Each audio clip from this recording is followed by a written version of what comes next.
তওবা হওয়ার পর তওবা ভেঙে যাওয়াটা অস্বাভাবিক নয়। আপনারা খুশি হবেন শুনে, আমাদের রব আল্লাহ রাব্বুল আলামিনের একটা গুণবাচক নাম হলো তাওয়াব।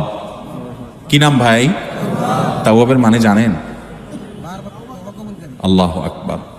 রিপিটেডলি, বারবার যিনি বান্দার তওবা কবুল করেন।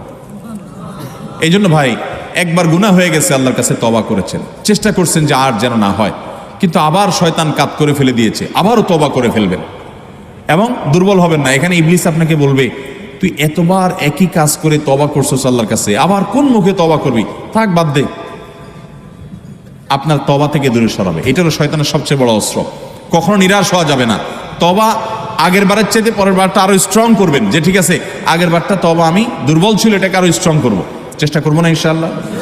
তাহলে তওবা বারবার করতে হবে, বারবার করতে হবে। ভেঙে গেলে আরো শক্ত হার্ডলি তওবা করতে হবে, নিজের প্রতি নিজে শাসন চালাতে হবে।